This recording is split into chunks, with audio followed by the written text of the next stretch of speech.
Welcome back. कल का आपने लेक्चर देख लिया होगा, ऐसी मैं उम्मीद करता हूँ, ठीक है। इस लेक्चर पर आने से पहले तो बायो सेवर्ट लॉ तक हम डिस्कस कर चुके थे। बायो सेवर्ट लॉ क्या कहता है हर्षिता पटवा? नहीं, केवल स्टेटमेंट बताओ। एक करंट कैरिंग वायर है, उसके लिए जो मैग्नेटिक फील्ड होगा कितना होगा? I dl sine theta upon r square. Very good. So now we are going to discuss a very important topic, and that is magnetic field on the axis of a magnetic field on the axis of a current carrying circular loop या a circular loop। देखिए, पहले तो आप ये समझिए कि इसमें हम करने क्या वाले हैं। मैग्नेटिक फील्ड का जो नेचर होगा वो अलग अलग होगा, शेप के साथ साथ बदलेगा, है ना। अगर हमने वायर ले ली स्ट्रेट तो अलग होगा, हम एक सर्कुलर रिंग के सेंटर में निकाल रहे हैं मैग्नेटिक फील्ड, अलग होगा। हम निकाल रहे हैं उसकी एक्सिस पर, सर्कुलर लूप की एक्सिस पर मैग्नेटिक फील्ड कैलकुलेट कर रहे हैं। तो पहले तो ये देखते हैं कि इसकी शेप कैसी होगी। सर्कुलर रिंग को कभी आप दूर से देखिएगा, आपको ऐसी दिखाई देगी। सर्कुलर रिंग अगर ऐसे रखी हुई है, ठीक है। अभी मैं आपको दिखा भी सकता था अगर यहाँ मिल जाती, इस रूम में भी अवेलेबल थी। चलिए इसको छोड़ें। एक सर्कुलर रिंग रखी हुई है, उसकी एक्सिस आप देख रहे हो। एक्सिस क्या होती है? सेंटर से होकर जाने वाली लाइन को हम एक्सिस कहते हैं, ठीक है। तो ये रहा सेंटर, सेंटर से होकर जाने वाली ये लाइन हो गई एक्सिस। तो इसकी एक्सिस में ये पूरी एक्सिस चल रही है आपकी परपेंडिकुलर, ठीक है। कहीं तक भी हो वो एक्सिस होगी। तो इस एक्सिस में आपको मैग्नेटिक फील्ड क्या करना है? कैलकुलेट करना है। तो क्या करना चाहिए बताइए। मान लो हमने एक पॉइंट चूज किया, पॉइंट पी। इस पॉइंट पी पर आप मैग्नेटिक फील्ड कैलकुलेट करने वाले हैं। देखिए, प्रॉब्लम पता है क्या होगी इस पॉइंट पर मैग्नेटिक फील्ड कैलकुलेट करने में? लेट हैं आप, बैठिए जल्दी बैठिए। इस पॉइंट P पर मैग्नेटिक फील्ड कैलकुलेट करने में क्या प्रॉब्लम होगी? प्रॉब्लम ये होगी कि हर एक पॉइंट जो है वो अलग अलग डिस्टेंस पर लोकेटेड है ना, पॉइंट P से। तो हम कैसे निकालें? तो हम फिजिक्स में क्या करते हैं, एक चालाकी, एक एलिमेंट पार्ट ले लेते हैं। पहले इस एलिमेंट्री पार्ट dl के कारण, इसका एक छोटा सा पार्ट हो गया dl के कारण पॉइंट P पर जो मैग्नेटिक फील्ड बनेगा वो कैलकुलेट करेंगे। उसके लिए डिस्टेंस मालूम होनी चाहिए, डिस्टेंस के लिए ज्वाइन कर दो। क्लियर? फिर उसके बाद ऐसे ही दो एलिमेंट्री पार्ट ले लो। dl हमने यहाँ पर भी ले लिया, पार्ट dl ही, सेम पार्ट dl। हमने क्या कर रहे हैं, इसमें करने क्या वाले हैं, एक सर्कुलर लूप की एक्सिस पर मैग्नेटिक फील्ड कैलकुलेट करने वाले, ठीक है। 5 मिनट लेट हो, 5 मिनट का वीडियो देख लेना स्टार्टिंग का। ये dl जो है, हाँ ये सही बात है, तो फिर पूरा देख लेना। dl जो है पॉइंट P से ज्वाइन कर दिया, ठीक है। देखिए हम क्या कर रहे हैं, सर्कुलर लूप है, उसकी एक्सिस पर मैग्नेटिक फील्ड कैलकुलेट कर रहे हैं। एक्सिस पता है, सेंटर से होके जाने वाली लाइन पॉइंट P पर। तो हमने क्या किया है, पॉइंट P पर फील्ड निकालना है, तो हमने दो एलिमेंट्री पार्ट ले लिए इस सर्कुलर लिंक के, dl और dl। तो dl पार्ट के कारण जो पॉइंट P पर मैग्नेटिक फील्ड बनेगा वो हम कैलकुलेट करेंगे। अब देखिए, what will be the direction of this magnetic field. जो इस सर्कुलर लूप में जो मैग्नेटिक फील्ड बनेगा सर्कुलर रिंग के कारण पॉइंट P पर, उसकी डायरेक्शन क्या होगी। तो इस डायरेक्शन को निकालने के लिए मैं आपको एक रूल बताता हूँ, ये आपको बहुत हेल्प करेगा, ठीक है। और इस रूल का नाम है palm rule, PALM, palm rule, ठीक है। किसी को लगा आम रूल नहीं है, पाम रूल है। इसको देखना। देखिए, आपको अपने थंब को, राइट हैंड के थंब को लेकर जाना है इन द डायरेक्शन ऑफ करंट, और ये इसको पाम कहते हैं। 4 उंगलियां जो है इनको क्या कहते हैं, पाम। इसको लेकर जाओ in the direction of current, और पाम को लेकर जाओ in at the point where you have to calculate the magnetic field. नहीं आया समझ में? आ रहा है, ठीक है।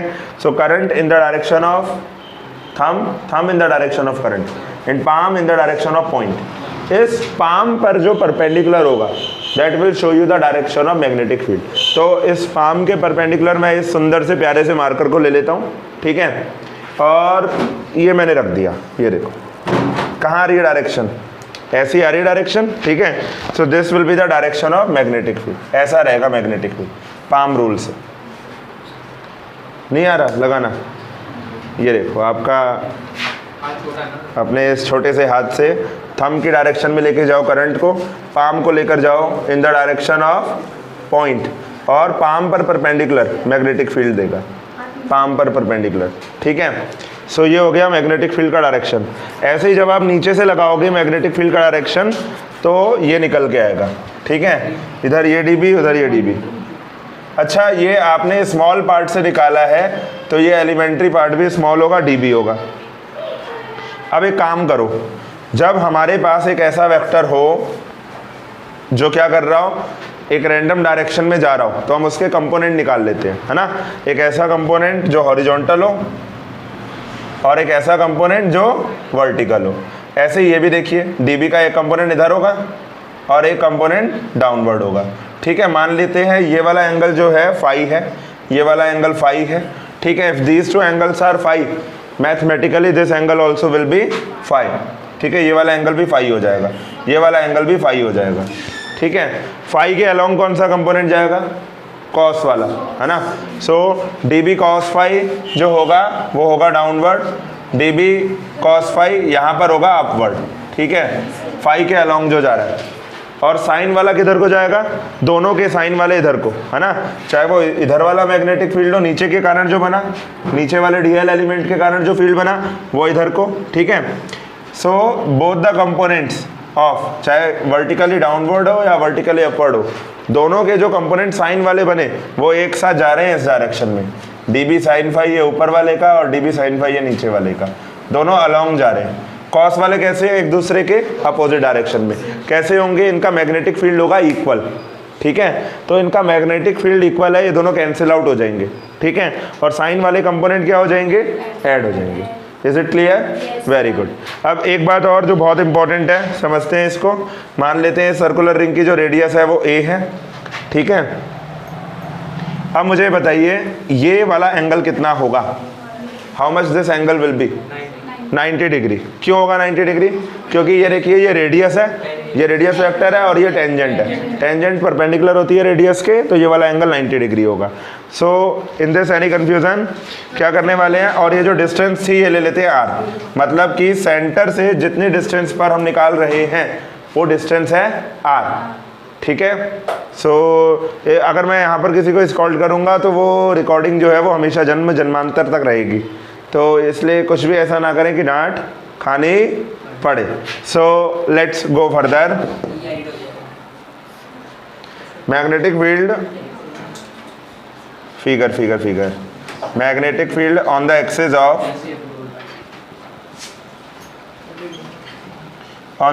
Of a circular current loop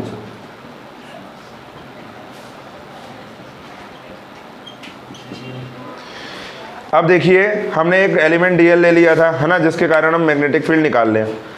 अब बताइए कॉस वाले कंपोनेंट तो कैंसिल आउट हो जाएंगे, है ना, तो नेट मैग्नेटिक फील्ड, पहले तो बायो सेवर्ट लॉ बताओ। According to Biot Savart law, जी बिल्कुल सही। According to Biot Savart law d B is equal to mu naught upon 4 pi I d l sine theta upon r square, जहाँ पर साइन थीटा ना उस लाइन का एंगल होता था जो बनती थी लाइन, है ना, joining that point two the radius vector. तो ये एंगल कितना है बताइए? 90 डिग्री। तो साइन थीटा बचेगा यहाँ पर, साइन 90 आ जाएगा ना, theta is equal to 90 degree, है ना।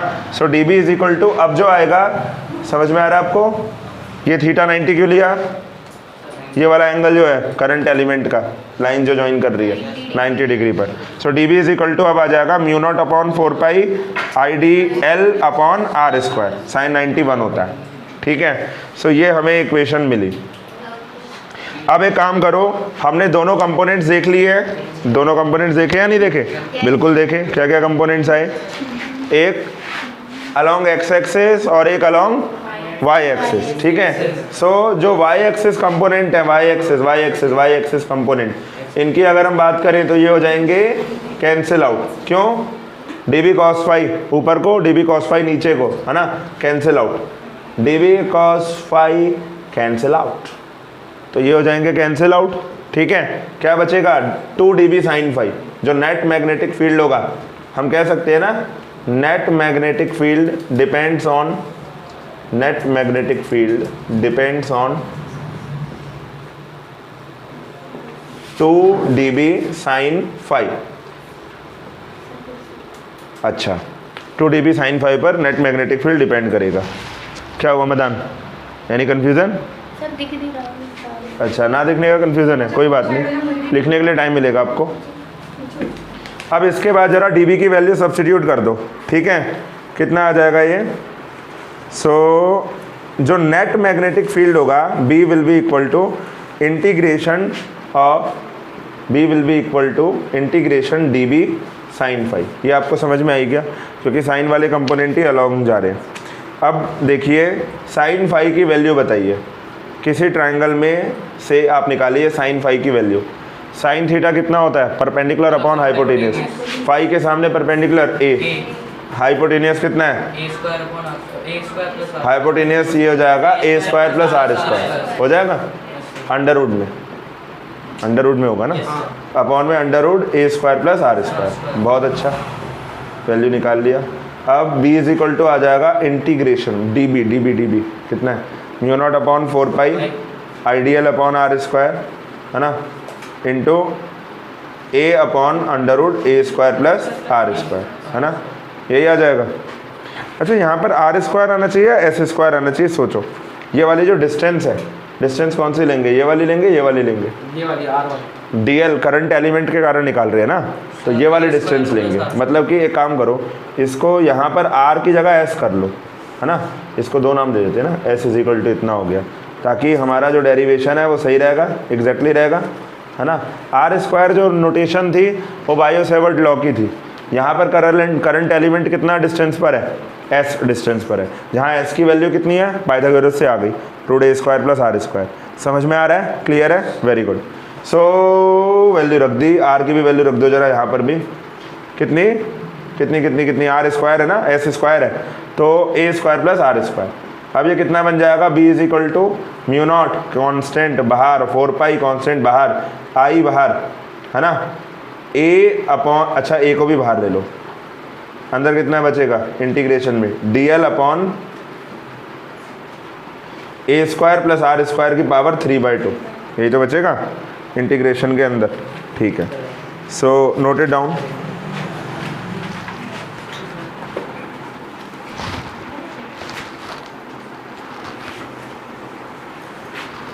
नोट करते रहिएगा इसको, क्योंकि मुझे डेरिवेशन इसको कंप्लीट करना है यहीं पर, यहाँ तक। हाँ, अब मुझे आप जल्दी से बताओ b की वैल्यू कितनी आई थी इंटीग्रेशन में? क्या क्या बाहर आ रहा था इंटीग्रेशन से? Mu naught a I 4 pi integration में डीएल, और ये साथ में एक वो था ना ए स्क्वायर, वो नहीं, वो बाहर ही ले रहा हूँ मैं, बाहर ले रहा हूँ। हाँ,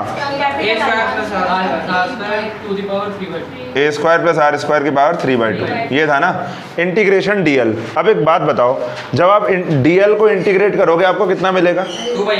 2 पाई आर, है ना, सरकमफेरेंस तो मिल जाएगी। जब आप सर्कल की सरकमफेरेंस के पार्ट को इंटीग्रेट करोगे तो आपको टोटल मिल जाएगी सरकमफेरेंस, कितना मिल जाएगा? 2 पाई ये मिल जाएगा। ठीक है, तो ये वैल्यू सब्स्टिट्यूट कर दो, b इज इक्वल टू आ जाएगा mu naught a I upon 4 pi a square plus r square की पावर 3/2 इंटू 2 पाई ए। अब ये कितना आ जाएगा न्यूमरेटर में बताइए? b इज इक्वल टू आ जाएगा mu naught a into a square, है ना, 2 pi into I upon 4 pi a square plus r square की पावर 3/2। अब जरा सा थोड़ा सा ध्यान दें, देखिए पाई भी है और ए स्क्वायर भी है। पाई इंटू ए स्क्वायर क्या होगा? सर्कल का एरिया, पाई आर स्क्वायर होता है सर्कल का एरिया, यहाँ पर ए है ना रेडियस, तो पाई ए स्क्वायर सर्कल का area. So b is equal to आ जाएगा mu naught 2 mu naught I, या एक काम करो ये 2 को कैंसिल आउट कर लो, 2 2 ज़ा है ना, 2 पाई हो जाएगा ये। सो अच्छा एक पाई तो ऑलरेडी हमने उसको यूज़ कर लिया ना, mu naught a I upon 2 पाई और ए स्क्वायर प्लस आर स्क्वायर की पावर 3/2 ये आ गया। अब बताइए हमारे पास एक ऑप्शन है, हम क्या कंसीडर कर सकते हैं एक स्पेशल केस लेते हुए कि if r is equal to 0। कई बार क्या होता है हमसे 2 केसेस पूछे जाते हैं।